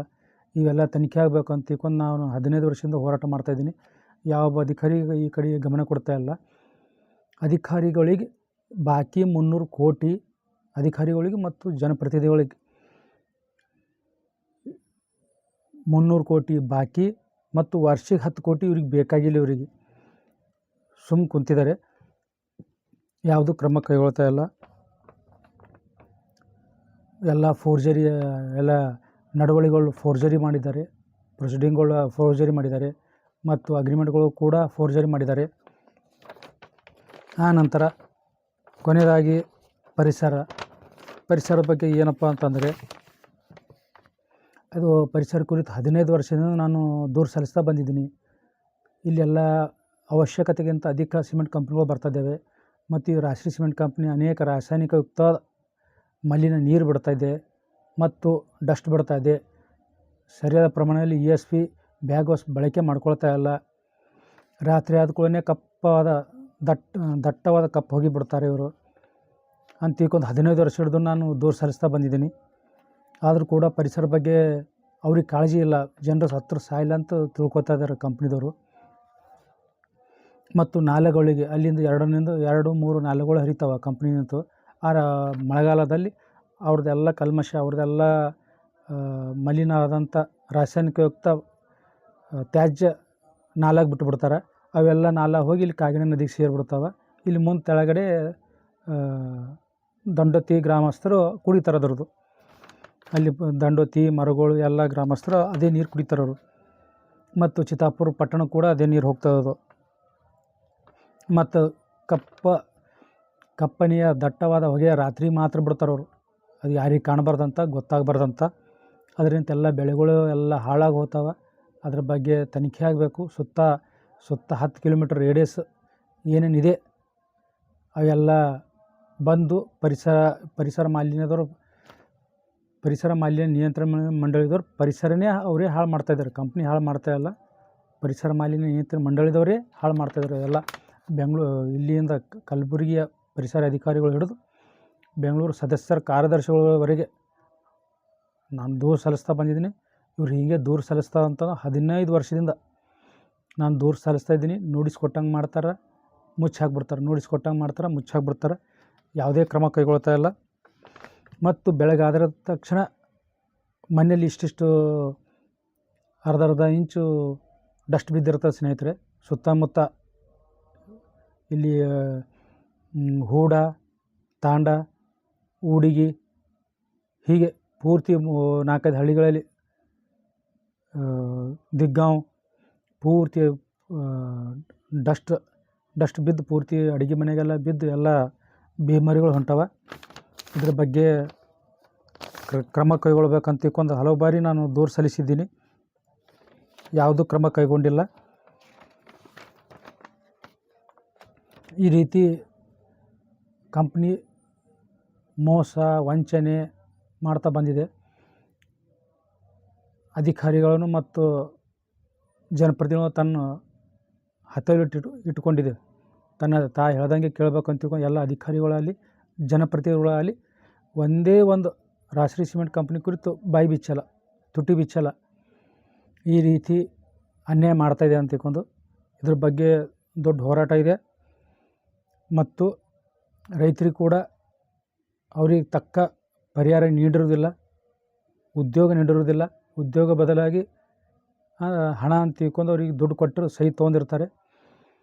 1980-81ರಲ್ಲಿ ಏನೊಂದು ಉದ್ಯೋಗ ಕೊಟ್ಟರೆ ಆಯ್ತು, ಆ ನಂತರ ಯಾರು ರೈತರಿಗೂ ಉದ್ಯೋಗ ಕೊಟ್ಟಿರೋದಿಲ್ಲ ಮತ್ತು ಹೆಚ್ಚಿಗೆ ಅಮೌಂಟ್ನೂ ಕೊಟ್ಟಿರೋದಿಲ್ಲ. ರೈತರು ನಿಂತೇ ಕಡಿಮೆ ಮೊತ್ತದಲ್ಲಿ ಖರೀದಿ ಮಾಡಿರ್ತಾರೆ. ಮತ್ತು ಮನಸ್ಸಿಗೆ ಬಂದಾಗ ಸರ್ಕಾರಿ ಜಮೀನುಗಳು ಖರೀದಿ ಮಾಡಿದೆ. ಸರ್ಕಾರಿ ಭೂಮಿಗೆ ಒಂದು ಬೆಲೆ ಮತ್ತು ರೈತರಿಗೆ ಒಂದು ಬೆಲೆ ನೀಡಿದೆ. ಹೀಗಾಗಿ ರಾಷ್ಟ್ರೀಯ ಸಿಮೆಂಟ್ ಕಂಪ್ನಿ ಕುರಿತು ಸೇಡಂನ ಸಹಾಯಕ ಆಯುಕ್ತರ ಕಚೇರಿಯಲ್ಲಿ 6 ವರ್ಷ ಧರಣಿ ಕುಂತಿದ್ದೆವು ರೈತರು ನಾವು ಕಲಿತು. ಇನ್ನವರಿಗೆ ಅದ್ರ ಬಗ್ಗೆ ಚಕಾರ ಎತ್ತಲ್ಲ. ಅಧಿಕಾರಿಗಳು ಕೂಡ ಅದ್ರ ಕಡೆ ಗಮನ ಕೊಟ್ಟಿಲ್ಲ, ಜನಪ್ರತಿನಿಧಿಗಳು ಕೂಡ ಗಮನ ಕೊಟ್ಟಿಲ್ಲ. ಅದು ಮೈಗೆ ಹಚ್ಕೋತಾ ಇಲ್ಲ ಅದು. ನಾ ಹೇಳೋ ಉದ್ದೇಶ ಏನಪ್ಪ ಅಂದರೆ, ಕಂಪ್ನಿಗಳು ಯಾಕೆ ಒಡೆದು ಹಾಕಬೇಕು? ಈ ರೀತಿ ಮೋಸ ವಂಚನೆ ಅನ್ಯಾಯ ಅತ್ಯಾಚಾರ ಮಾಡ್ತಾಯಿದ್ದೇವೆ, ಪರಿಸರ ಹಾಳು ಮಾಡ್ತಾಯಿದ್ದೇವೆ, ಸರಿಯಾಗಿ ವೈಜ್ಞಾನಿಕವಾಗಿ ತೆರಿಗೆ ಕೊಡ್ತಾಯಿಲ್ಲ, ಸತಾಯಿಸಿದ್ರೆ ಅದು ಬಿದ್ದ ಸಿಮೆಂಟ್ನಿಂದ ಎಷ್ಟೋ ಡೆವಲಪ್ಮೆಂಟ್ ಆಗಬೇಕಾಗಿತ್ತು. CSRನಲ್ಲಿ CSR ಆ್ಯಕ್ಟ್ ಬೇಕಾಗಿಲ್ಲ. ಕಂಪ್ನಿ ಬಂದು ಇಲ್ಲಿದು ಮಣ್ಣು, ಇಲ್ಲಿ ಕಲ್ಲು, ಇಲ್ಲಿ ನೀರು ತೊಗೊಂಡು ನಮಗೆ ಮೂಲೆ ಗುಂಪು ಮಾಡಿಟ್ಟಿದೆ ರಾಷ್ಟ್ರೀಯ ಸಿಮೆಂಟ್ ಕಂಪ್ನಿ. ಯಾವುದೇ ಒಂದು ಅಭಿವೃದ್ಧಿ ಕಾರ್ಯಗಳು ಮಾಡಿಲ್ಲ, ಒಂದು ಗಾರ್ಡನ್ ಮಾಡಿಲ್ಲ, ಬಡವ್ರಿಗೆ ಮನೆ ಹಂಚಿಲ್ಲ, ಒಳಾಂಗಣ ಕ್ರೀಡಾಂಗಣ ಮಾಡಿಲ್ಲ, ಏನೂ ಮಾಡಿಲ್ಲ. ಒಂದು ನಮಗೆ ಮಾಡೋದು ಬೇಡ, ಅವರು ಇಲ್ಲೇ ಮಳೆಖೇಣಿಂತಲ್ಲಿ ರಾಷ್ಟ್ರೀಯ ಸಿಮೆಂಟ್ ಕಂಪ್ನಿ ಹೋಗ್ಲಿಕ್ಕೆ ಒಂದು ಒಳ್ಳೆಯ ಸುಸಜ್ಜಿತ ರಸ್ತೆ ನಿರ್ಮಾಣ ಮಾಡ್ಕೊಳ್ಳೋಕ್ಕಾಗಿಲ್ಲ. 45 ವರ್ಷ ಆಯಿತು. ಹೀಗಾಗಿ ಈ ಎಲ್ಲ ಕಂಪ್ನಿಗಳು ಇಲ್ಲಿ ಮಣ್ಣು ಕಲ್ಲು ನೀರು ಬಳಕೆ ಮಾಡ್ಕೊಂಡು ಇಲ್ಲಿ ಜನರಿಗೆ ಮೋಸ ವಂಚನೆ ಮಾಡ್ತಾಯಿದ್ದೇವೆ. ಇವು 45 ವರ್ಷದಿಂದ ಏನೂ ಅಭಿವೃದ್ಧಿ ಮಾಡಿಲ್ಲ. ಇವಾಗ ಮುಂದೂ ಅಭಿವೃದ್ಧಿ ಮಾಡೋ ಲಕ್ಷಣ ಇಲ್ಲ. ಹೀಗಾಗಿ ಈ ಕಂಪ್ನಿಗಳು ನಮಗೆ ಬೇಕಾಗಿಲ್ಲ. ರಾಷ್ಟ್ರೀಯ ಸಿಮೆಂಟ್ ನಮ್ಮ ಕಂಪ್ನಿ ಬೇಕಾಗಿಲ್ಲ. ಕಂಪ್ನಿ ಒಡೆದಾಕಬೇಕು. ಕರ್ನಾಟಕ ಗ್ರಾಮ ಸ್ವರಾಜ್ ಮತ್ತು ಪಂಚಾಯತ್ ರಾಜ್ ಅಧಿನಿಯಮ 1993 ಪ್ರಕಾರ ಸೆಕ್ಷನ್ 64, 66 ಅಂದರೆ ಕಟ್ಟಡ ಪರವಾನಗಿ ಮತ್ತು ಯಂತ್ರೋಪಸ್ಥಾಪನೆ ಪರವಾನಗಿ ತೊಗೋಬೇಕಾಗಿತ್ತು. 45 ವರ್ಷದಿಂದ ಇಲ್ಲಿವರೆಗೆ ಯಾವುದೇ ಕಟ್ಟಡ ಪರವಾನಗಿ ತೊಗೊಂಡಿಲ್ಲ, ಯಂತ್ರೋಪಕರಣ ಸ್ಥಾಪನೆ ಪರವಾನಗಿ ತೊಗೊಂಡಿಲ್ಲ. 2011ರಲ್ಲಿ ತೊಗೊಂಡಿದೆ, ಅದು ಕಾನೂನು ಬಾಹಿರವಾಗಿ ತೊಗೊಂಡಿದೆ. ನೋಟಿಸ್ ಕೊಟ್ಟಿಲ್ಲ, ಏನು ಕೊಟ್ಟಿಲ್ಲ, ಫೀಸ್ ವಸೂಲಿ ಮಾಡಿಲ್ಲ, ಇಲ್ಲಿಗಲ್ ಆಗಿದೆ. ಮತ್ತು ವೈಜ್ಞಾನಿಕವಾಗಿ ತೆರಿಗೆ ಪಾವತಿ ಮಾಡಿರೋದಿಲ್ಲ. ಹೀಗಾಗಿ ಪರಿಸರ ಹಾಳು ಮಾಡ್ತಾಯಿದೆ. ಹೇಳಿದ್ರು ಕೇಳೋರಿಲ್ಲ. ಸಾಕಷ್ಟು ಬರೀ 15 ವರ್ಷದಿಂದ ಸಂಬಂಧಪಟ್ಟ ಅಧಿಕಾರಿಗಳಿಗೆ, ಸಂಬಂಧಪಟ್ಟ ಸಚಿವರುಗಳಿಗೆ, ಕಂದಾಯ ಇಲಾಖೆ ಸಚಿವರಿಗೆ, ಕೈಗಾರಿಕೆ ಸಚಿವರಿಗೆ, ಉದ್ಯೋಗ ಮಿತ್ರ, ಪಂಚಾಯತ್ ರಾಜ್ ಆಯುಕ್ತರಿಗೆ, ಜಿಲ್ಲಾಧಿಕಾರಿಗಳಿಗೆ ಮತ್ತು ಜಿಲ್ಲಾ ಪಂಚಾಯತ್ ಸಿಒರಿಗೆ, ಹೀಗೆ ಸಾಕಷ್ಟು DIC ಜಿಲ್ಲಾ ಕೈಗಾರಿಕೆ ಕೇಂದ್ರವರಿಗೆ ಮತ್ತು ಹಲವು ಇಲಾಖೆಗಳಿಗೆ ನಾನು ದೂರು ಸಲ್ಲಿಸ್ತಾ ಬಂದಿದ್ದೀನಿ. ಯಾರೂ ಕ್ರಮ ಕೈಗೊಳ್ತಾ ಇಲ್ಲ. ಮುಂದೆ ದೊಡ್ಡ ಹೋರಾಟ ಆಗೋದಿದೆ. ಇದರಿಂದ ಜನರು ಎಚ್ಚೆತ್ತುಕೊಳ್ತಾರಂತ ನಾನು ಭಾವಿಸಿದ್ದೀನಿ. ಇನ್ನೂ 1 ತಿಂಗಳ ಒಳಗೆ ವಿಡಿಯೋ ಮಾಡಿ ನಾನು ಜನರಲ್ಲಿ ಅರಿವು ಮೂಡಿಸ್ತೀನಿ. 1-1.5 ತಿಂಗಳಲ್ಲಿ, ಇದು ಮಾರ್ಚ್, ಏಪ್ರಿಲ್ 24 ಅಥವಾ 25ರವರೆಗೆ ನಾನು ನೋಡ್ತೀನಿ. ಅಲ್ಲಿವರೆಗೆ ಆಗಲಿಲ್ಲ ಅಂದರೆ ಮುಂದೆ ಜಿಲ್ಲಾಡಳಿತ ಮುಂದೆ ಧರಣಿ ಕೂತ್ಕೋತೀನಿ. ಅಲ್ಲಿ ಕೂತ್ಕೊಂಡು ನಂತರ ನಾನು ಕೋರ್ಟಿಗೆ ಹೋಗ್ತೀನಿ. ಅಲ್ಲಿವರೆಗೆ ನಾನು ಜನರಿಗೆ ಅರಿವು ಮೂಡ್ಸೋಕ್ಕೆ ಕೆಲಸ ಮಾಡ್ತೀನಿ. ನೀವು ಎಚ್ಚೆತ್ತುಕೊಳ್ಬೇಕು. ಏನು 2 ವರ್ಷನಾಗ ಏನು ಕೃಷಿ ಭೂಮಿ ಬಳಕೆ ಮಾಡ್ಕೊಳ್ಳಿಲ್ಲ ಅಂದ್ರೆ ಅದು ವಾಪಸ್ ಆಗ್ತಾವೆ. ನಿಮ್ಮ ಭೂಮಿ ನಿಮಗೆ ವಾಪಸ್ ಆಗ್ತಾವೆ. ಅದ್ರ ಸಾಕಷ್ಟು ಕುರಿತು ನಾನು 15 ವರ್ಷದಿಂದ ಹೋರಾಟ ಮಾಡ್ತಾಯಿದ್ದೀನಿ. ಅವೆಲ್ಲ ನಿಮ್ಮ ಭೂಮಿ ನಿಮಗೆ ವಾಪಸ್ ಆಗ್ತಾವ. ಅದು ತಾವೆಲ್ಲರೂ ತಯಾರಾಗಿರಬೇಕು. ನಿಮ್ಮ ಭೂಮಿ ನೀವು ಪಡಿಲಾಕ. ಒಂದು ವೇಳೆಗೆ ಆ ಭೂಮಿ ಮೇಲೆ ಏನಾರು ಕಂಪ್ನಿ ಸ್ಥಾಪನೆ ಮಾಡಿತ್ತಂದರೆ, ಬೃಹತ್ ಕಟ್ಟಡಗಳು ಮತ್ತು ಯಂತ್ರೋಪಕರಣ ಸ್ಥಾಪನೆ ಮಾಡಿತ್ತಂದರೆ ಅವೆಲ್ಲ ಒಡೆದು ಹಾಕಬೇಕು. ಅವೆಲ್ಲ ಕಾನೂನು ಬಾಹಿರವ, ಯಾವುದೂ ಪರ್ಮಿಷನ್ ತೊಗೊಂಡಿಲ್ಲ, ಇಲ್ಲೀಗಲ್ ಕಟ್ಟಡಗಳು ಆಗವು. ಹೀಗಾಗಿ ಇದು ಮತ್ತು ಕಾರ್ಮಿಕ ಕಲ್ಯಾಣ ಮಂಡಳಿಗೆ ಅವರು ಏನು ಟೋಟಲ್ ಅಮೌಂಟ್ ಇದೆ ಅದ್ರದ್ದು 1% ಕಟ್ಟಬೇಕು. ಈ ರಾಜಶ್ರೀ ಸಿಮೆಂಟ್ ಕಂಪ್ನಿ 4ನೇ ಘಟಕದ 3,000 ಕೋಟಿ ಅಂತ ತೋರಿಸಿದ್ದಾರೆ. ಇದು ಪ್ರಾಜೆಕ್ಟ್ ಎಸ್ಟಿಮೇಟು 3,000 ಕೋಟಿ ಅಂದರೆ 30 ಕೋಟಿ ಏನು ಬಿಲ್ಡಿಂಗ್ ಕನ್ಸ್ಟ್ರಕ್ಷನ್ ಪರ್ಮಿಷನ್ ತೋತಾರೆ. ಅವಾಗ ಅವರು 30 ಕೋಟಿ ಕಾರ್ಮಿಕ ಕಲ್ಯಾಣ ನಿಧಿಗೆ ಕಟ್ಟಬೇಕಾಗಿತ್ತು. ಅದರಲ್ಲಿ ಕಟ್ಟಿರುವುದಿಲ್ಲ ಮತ್ತು ಪರ್ಮಿಷನ್ ತಗೋ ಟೈಮಿಗೆ ಕಟ್ಟಬೇಕಾಗಿತ್ತು. ಹೀಗಾಗಿ ವಿವಿಧ ಇನ್ನು ಮುಂದೆ ಅದರದ್ದೇ ಆದಂಥ ಸಪ್ರೇಟ್ ಇದೆ. CSRದು ಸಪ್ರೇಟ್ ಇದೆ, ಸರೋಜಿನಿ ಮಹಿಷಿ ವರದಿ ಸಪ್ರೇಟ್ ಇದೆ. ಅದರ ಸಪ್ರೇಟು RTI ಹಾಕಿ ನಾನು ಜಿಲ್ಲಾಧಿಕಾರಿ ಕಾರ್ಯಾಲಯಕ್ಕೆ ಮತ್ತು DICಗೆ ಜಿಲ್ಲಾ ಕೈಗಾರಿಕೆ ಕೇಂದ್ರಕ್ಕೆ ಅಲ್ಲಿ ಏನು ಉತ್ತರ ಬಂದಿರೋದಿಲ್ಲ. ಮತ್ತು ವಿವಿಧ ಇಲಾಖೆಗಳು ಏನೇನು ಕೆಲಸ ಮಾಡ್ಯಾರ, ಏನೇನು ಕೆಲಸ ಮಾಡಿಲ್ಲ ಅದು ಎಲ್ಲ, ಮತ್ತು ಕಾರ್ಮಿಕ ಕಲ್ಯಾಣ ಮಂಡಳಿದು, CSRದು, ಕಾರ್ಖಾನೆ ಮತ್ತು ಬಯಲಾರಿ ಇಲಾಖೆ ಮತ್ತು ಜಿಲ್ಲಾಧಿಕಾರಿ ಕಲಬುರಗಿ ಮತ್ತು ಜಿಲ್ಲಾ ಪಂಚಾಯತ್ CO ಕಲಬುರಗಿಯವರು, ಹೀಗೆ ಪ್ರತಿಯೊಂದು ಅವ್ರ ಬಗ್ಗೆ, ಮತ್ತು ಕರ್ನಾಟಕ ಭೂ ಕಂದಾಯ ಬಗ್ಗೆ, ಕರ್ನಾಟಕ ಭೂ ಸುಧಾರಣೆ ಕಾಯ್ದೆ ಬಗ್ಗೆ ಮತ್ತು ಕರ್ನಾಟಕ ಗ್ರಾಮ ಸ್ವರಾಜ್ ಮತ್ತು ಪಂಚಾಯತ್ ರಾಜ್ ಅಧಿನಿಯಮದ ಬಗ್ಗೆ ವಿಡಿಯೋ ಮಾಡ್ಕೋತಾ ಹೋಗ್ತೀನಿ ಒಂದೊಂದಾಗಿ. ಅದು ಶಾಂತವಾಗಿ ಇದು ಕೂತ್ಕೊಂಡು ಕೇಳ್ರೆ ಮತ್ತು ಬೇರೆ ಕಂಪ್ನಿ ಬಗ್ಗೆ ತಮಗೆ ಐಡಿಯಾ ಬರ್ತದೆ. ಈಗಾಗಲೇ ನಾನು ಚೆಟ್ಟಿನಾಡ್ ಕಂಪ್ನಿ ಹೊಡೆದಾಕಂತ ಬರ್ದೀನಿ ನಾನು, ಮತ್ತು ಶ್ರೀ ಸಿಮೆಂಟ್ ಕಂಪ್ನಿ ಹೊಡೆದಾಕಂತ ಬರ್ದೀನಿ ನಾನು, ಮತ್ತು ಓರಿಯಂಟ್ ಕಂಪ್ನಿನೂ ಹೊಡೆದಾಕಂತ ಬರ್ದಿದ್ದೆ. ಈ ಎಲ್ಲ ಆ್ಯಕ್ಟ್ಗಳು ವೈಲೇಷನ್ ಮಾಡಿದ್ದೇವೆ. ಅದು ಒಂದೊಂದಾಗಿ ಮೊದಲು ಈಗ ರಾಜಶ್ರೀ ಸಿಮೆಂಟ್ ಕಂಪ್ನಿದು ತಮ್ಮ ಗಮನಕ್ಕೆ ತೊಗೊಂಬರ್ತೀನಿ. ಎಷ್ಟೈತೋ ಅಷ್ಟು ವೀಡಿಯೋ ಮಾಡ್ತೀನಿ ನಾನು. ವಿಸ್ತಾರವಾಗಿ ಹೇಳ್ತಾ ಹೋಗ್ತೀನಿ. ತಡ ಆದ್ರೂ ಪರವಾಗಿಲ್ಲ, ವೀಡಿಯೋಗಳು ಜಾಸ್ತಿ ಆದ್ರೂ ಪರವಾಗಿಲ್ಲ, ವಿಸ್ತಾರವಾಗಿ ತಮಗೆ ಗೊತ್ತಾಗೋಂಗೆ ಹೇಳ್ತಾ ಹೋಗ್ತೀನಿ. ದಾಖಲೆಗಳ ಸಮೇತ ವೀಡಿಯೋ ಮಾಡ್ತೀನಿ. ಇದು ಪ್ರಸ್ತಾವನೆ ಅಂತ ತಿಳ್ಕೊರಿ. ಇದು ಏನದ ಕನ್ಕ್ಲೂಷನ್, ಇದು ಕನ್ಕ್ಲೂಷನಲ್ಲಿ ಇದು ಮುನ್ನುಡಿ. ಇದು ಆದ ನಂತರ ಒಂದೊಂದಾಗಿ ವೀಡಿಯೋಗಳು ನಾನು ಹಾಕ್ತಾ ಹೋಗ್ತೀನಿ. ತಾವು ಶಾಂತ ರೀತಿಯಿಂದ ಇದು ವೀಡಿಯೋಗಳು ನೋಡಿ ತಿಳ್ಕೊಂಡು ತಮಗೇನಾದರೂ ಅನಿಸಿದ್ರೆ ಮತ್ತೆ ತಾವು ಕೂಡ RTIನಲ್ಲಿ ಕೇಳ್ಬೋದು. ಜಿಲ್ಲಾಧಿಕಾರಿಗಳಿಗೂ ZPCO ಅವರಿಗೆ ಕಂಪ್ನಿನೇ ಇಲ್ಲೀಗಲ್ ಆದ ಹೊಡೆದು ಹಾಕಂತ ತಿಳ್ಕೊಂಡು ಬರೆದು 15 ವರ್ಷ ಇತ್ತು. ಕಲಬುರಗಿ ಜಿಲ್ಲಾಧಿಕಾರಿಗಳು ಮತ್ತು ಕಲಬುರಗಿ ZPCO ಅವರಿಗೆ ಯಾವುದೂ ಕ್ರಮ ಕೈಗೊಂಡಿಲ್ಲ. ತಾವು ಕೂಡ ಹೋಗಿ ಕೇಳ್ಬೋದು. ಜಿಲ್ಲಾ ಪಂಚಾಯತ್ ZPCO ಅವರಿಗೆ ಮತ್ತು ಜಿಲ್ಲಾಧಿಕಾರಿಗಳಿಗೆ ಮಾಹಿತಿ ಹಕ್ಕಿನಲ್ಲಿ ಹಾಕ್ಬೋದು. ಮತ್ತು ಅವರು ತಾವು ಕೂಡ ಹೋಗಿ ಕಲಬುರಗಿ ಜಿಲ್ಲೆಯಲ್ಲಿರುವ ಎಲ್ಲ ಸಿಮೆಂಟ್ ಕಂಪ್ನಿಗಳು ಯಾವುದೇ ಪರವಾನಗಿ ಪಡೆದಿಲ್ಲ ಅಂತ ಕೇಳ್ಬೋದು. ಮತ್ತು ಒಂದು ವೇಳೆ ಹಾಗೆ ಏನಾದರೆ ಅಂದರೆ ನಾನು ಅಶೋಕ್ ಕುಮಾರ್ ಶೀಲು ಅಂತ ಕೊಟ್ಟಿದ್ದು, ಅದ್ರ ಮೇಲೆ ಏನು ಆ್ಯಕ್ಷನ್ ತೊಗೊಂಡ್ರೆ ಅಂತ ತಾವು ಹೋಗಿ ಕೇಳ್ಬೋದು. ಮತ್ತು ಅದಕ್ಕೆ ಸಂಬಂಧಪಟ್ಟ ಏನಾದರೂ ದಾಖಲೆಗಳು ಬೇಕಾದರೆ ದಾಖಲೆಗಳನ್ನು ನಾನು ಕೊಡ್ತೀನಿ. ಅದು ನೋಡಿ ತಾವು ಕಂಪ್ಲೀಟ್ ಮಾಡ್ಬೋದು. 1 ತಿಂಗಳವರೆಗೆ ನಾನು ವೀಡಿಯೋ ಮಾಡ್ತೀನಿ. ವೀಡಿಯೋ ಆದ ನಂತರ ನಾನು ಕೋರ್ಟಿಗೆ ಹೋಗ್ತೀನಿ. ನಾನು ಇದು ತಮ್ಮ ಗಮನಕ್ಕೆ ತರ್ಲಕ್ಕೆ ನಾನು ಯಶಸ್ವಿ ಆಗಿನಿ ಅಂತ ತಿಳಿದೀನಿ ನಾನು. ಇದ್ರ ಬಗ್ಗೆ ಇಷ್ಟೇ, ಮತ್ತು ಏನಿಲ್ಲ. ಇಲ್ಲೆಲ್ಲ ಲೇಬರ್ಗಳಿಗೂ ದನ ದುಡಿಸೋತಾರೆ. ಒಂದು ವೇಳೆ ಕಂಪ್ನಿಯಲ್ಲಿ, ರಾಜಶ್ರೀ ಸಿಮೆಂಟ್ ಕಂಪ್ನಿಯಲ್ಲಿ ಏನು ಕೆಲಸ ಮಾಡ್ತಾಯಿದ್ದಾರೆ, ನಾನು ಕಂಪ್ನಿ ವಿರೋಧಿ ಅಲ್ಲ. ಕೈಗಾರಿಕೆಗಳು ಬೇಕು, ಅಭಿವೃದ್ಧಿ ಅಲ್ಲ, ಕೈಗಾರಿಕೆಗಳು ಬೇಕು. ಆದರೆ ಕೈಗಾರಿಕೆಗಳೇ ಎಲ್ಲ ಆಗಿರಬಾರ್ದು. ಪರಿಸರ ಹಾಳು ಮಾಡುವಂಥ ಕೈಗಾರಿಕೆಗಳು ಬೇಕಾಗಿಲ್ಲ. ಕೃಷಿಗೆ ಪೂರಕವಾದಂಥ, ಅಂದರೆ ಕೃಷಿಗೆ ಸಂಬಂಧಪಟ್ಟಿದ, ಕೃಷಿ ರೈತರು ಹೆಲ್ಪ್ ಆಗುವಂಥ ಕೈಗಾರಿಕೆಗಳು ಬೇಕು ನಮಗೂ. ಸಣ್ಣ ಕೈಗಾರಿಕೆಗಳು ಬೇಕು. ಸ್ವಲ್ಪ ಭೂಮಿ ಇರಬೇಕು, ಹೆಚ್ಚಿಗೆ ಉದ್ಯೋಗ ಸಿಗಬೇಕು ಅಂತ ಮಾಡಬೇಕು. ಇವು 3,000 ಎಕರೆ 10,000 ಎಕರೆ ತೊಗೊಂಡು ಏನು ಭೂಮಿ ಪಡ್ಕೊಂಡು ಉದ್ಯೋಗ ನೀಡ್ತಾಯಿಲ್ಲ. ಇಂಥ ಕಂಪ್ನಿಗಳು ಬೇಕಾಗಿಲ್ಲ. ಇವೆಲ್ಲ ಕಂಪ್ನಿಗಳು ಇಲ್ಲೀಗಲ್ ಅವ. ಇಂಥ ಕಂಪ್ನಿಗಳು ಮೊದಲು ಹೊಡೆದು ಹಾಕಬೇಕು. ಇಂಥ ಕಂಪ್ನಿಗಳಿಂದ ಪರಿಸರ ಹಾಳಾಗ್ತದೆ, ನದಿ ಹಾಳಾಗ್ತದೆ, ಎಲ್ಲ ಹಾಳಾಗ್ತಾವೆ. ಅವು ಪರಿಸರ ಹಾಳಾದ್ಮೇಲೆ ಮನುಷ್ಯರನ್ನು ಹಾಳಾಗೋಗ್ತಾರೆ, ಮನುಷ್ಯರನ್ನು ಸತ್ತು ಹೋಗ್ತಾರೆ. ಅದು ಪರಿಸರ ಕಾಳಜಿಯಿಂದ, ಪರಿಸರ ಸಂರಕ್ಷಣೆಯಿಂದ ಇದು ನನ್ನ ಹೋರಾಟ ಅದ. ಇದಕ್ಕೆ ತಮ್ಮ ಬೆಂಬಲ ಇರಬೇಕು ಅಂತ ನಾನು ವಿನಂತಿ ಮಾಡ್ಕೊಳ್ತೀನಿ. ಮತ್ತು ಶೀಘ್ರದಲ್ಲಿ ಜಿಲ್ಲಾಧಿಕಾರಿ ಕಚೇರಿಗೆ ಮುಂದಿನ ತಿಂಗಳಲ್ಲಿ ಬೀಗ ಜಡಿದು ಜಿಲ್ಲಾಧಿಕಾರಿ ಇನ್ನೂ ಒಂದು ತಿಂಗಳಲ್ಲಿ ಡೇಟ್ ಹೇಳ್ತೀನಿ ನಾನು. ಇನ್ನೂ ಒಂದು ತಿಂಗಳಲ್ಲಿ ಇದು ಮೊದಲೆಲ್ಲ ಮುಗಿಸ್ತೀನಿ, ಎಲ್ಲ ತಮ್ಮ ಗಮನಕ್ಕೆ ತೊಗೊಂಬರ್ತೀನಿ ಈ ರೀತಿ ಆಗಿದೆ ಅಂತ. ಜಿಲ್ಲಾಧಿಕಾರಿ ಕಚೇರಿಗೆ ಮತ್ತು ZPCO ಆಫೀಸ್ಗೆ ಚೇಂಬರಿಗೆ ಬೀಗ ಜಡಿದು ಭಾರಿ ಮುಳ್ಳು, ಖಾರಿ ಮುಳ್ಳು, ಜಾಲಿ ಮುಳ್ಳು 3 ಥರ ಮುಳ್ಳು ಬಡ್ದು ಪ್ರತಿಭಟನೆ ಮಾಡ್ತೀನಿ ನಾನು.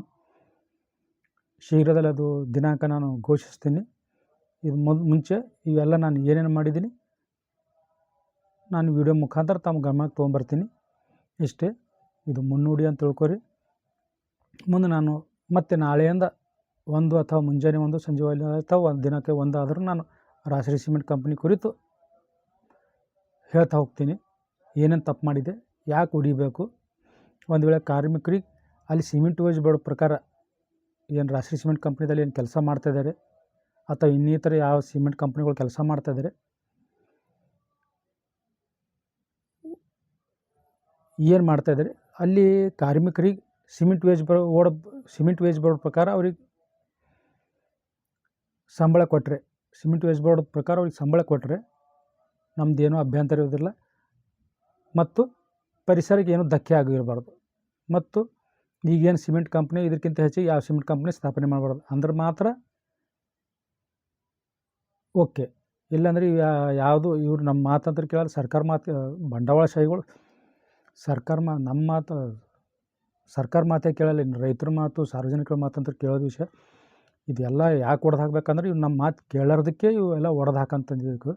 ಇಲ್ಲಿ ಸ್ಥಳೀಯ ಜನರಿಗೆ ಕವಡೆ ಕಾಸಿನ ಕಿಮ್ಮತ್ತು ಕೊಡಲ್ಲ, ರೈತರಿಗೆ ಏನು ಕಿಮ್ಮತ್ತು ಕೊಡಲ್ಲ, ಒಳ ಕಂಪ್ನಿಯಾಗ ಬಿಡಲ್ಲ.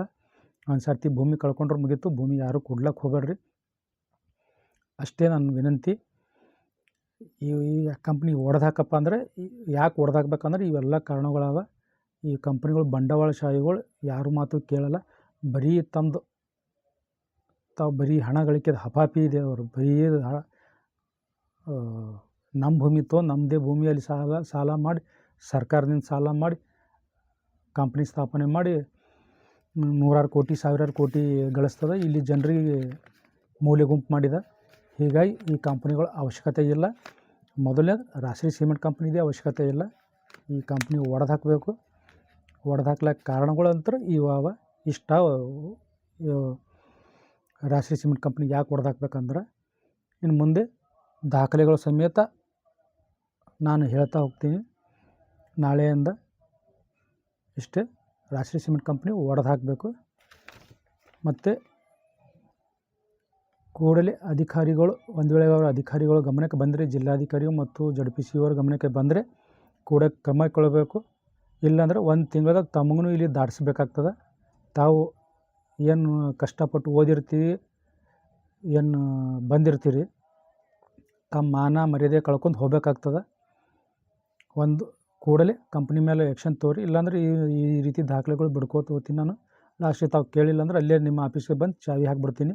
ಭಾರಿ ಮುಳ್ಳು, ಖಾರಿ ಮುಳ್ಳು, ಜಾಲಿ ಮುಳ್ಳು 3 ಥರ ಮುಳ್ಳು ಬಡ್ದುಬಿಡ್ತೀನಿ.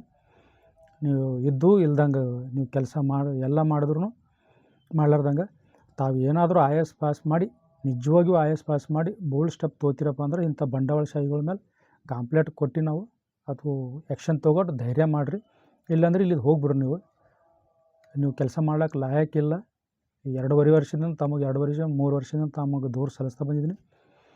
ಇದ್ರ ಮೇಲೆ ಗೊತ್ತಾಗ್ತದೆ. ಆದರೆ ಇನ್ನೂ ಕಾಲ ಮಿಂಚಿಲ್ಲ. ಈಗಾದರೂ ಇನ್ನೂ ಒಂದು ತಿಂಗಳು ಟೈಮ್ ಇದೆ. ಕ್ರಮ ಕೈಗೊಳ್ಳುತ್ತೆ ನನ್ನ ವಿಶ್ವಾಸವಿದೆ. ಮತ್ತು ಡಾಕ್ಟರ್ ಶರಣಪ್ರಕಾಶ್ ಪಾಟೀಲ್ ಅವರಂತರೂ ಯಾವುದೂ ಕ್ರಮ ಕೈಗೊಳ್ಳಲ್ಲ. ಅವ್ರಿಗೆ ನಾನು 15 ವರ್ಷದಿಂದ ದೂರ ಸಲ್ಲಿಸ್ತಾ ಇದ್ದೀನಿ. ಅವ್ರು ಕ್ರಮ ಕೈಗೊಳ್ತಾ ಇಲ್ಲ. ನಾನು 1 ತಿಂಗಳವರೆಗೆ ಕೇವಲ ಕಂಪ್ನಿ ಸಂಬಂಧಪಟ್ಟಿದ್ದು ಹೇಳ್ತಾ ಹೋಗ್ತೀನಿ ನಾನು. ಆ ನಂತರ ಡಾಕ್ಟರ್ ಶರಣಪ್ರಕಾಶ್ ಆಗಲಿ, ಪ್ರಿಯಾಂಕ್ ಖರ್ಗೆ ಅವರಾಗಲಿ, ಜಿಲ್ಲಾಧಿಕಾರಿ ಫೌಜಿ ತರನ್ಮರವರಾಗಲಿ, ZPCO ಬನ್ವರ್ ಸಿಂಗ್ ಮೀನರವರಾಗಲಿ, ಅವ್ರ ವಿರುದ್ಧ ಕೂಡ ನಾನು ಹೋರಾಟ ಮಾಡ್ತೀನಿ. ಅವ್ರ ವಿರುದ್ಧ ಕೂಡ ನಾನು ಕೋರ್ಟ್ ಮೊರೆ ಹೋಗ್ತೀನಿ. 1.5 ತಿಂಗಳವರೆಗೆ ನಾನು ಇದೇ ಥರ ವಿಡಿಯೋ ಮಾಡಿ ತಮ್ಮ ಗಮನಕ್ಕೆ ತೊಗೊಂಬರ್ತೀನಿ. ಈ ಕಂಪ್ನಿ ಯಾವ ರೀತಿ ಮೋಸ ವಂಚನೆ ಅನ್ಯಾಯ ಮಾಡಿದೆ ಅಂತ ಅಲ್ಲಿವರೆಗೂ ಜೈ ಭೀಮ್ ನಮ್ಮ ಒಬ್ಬ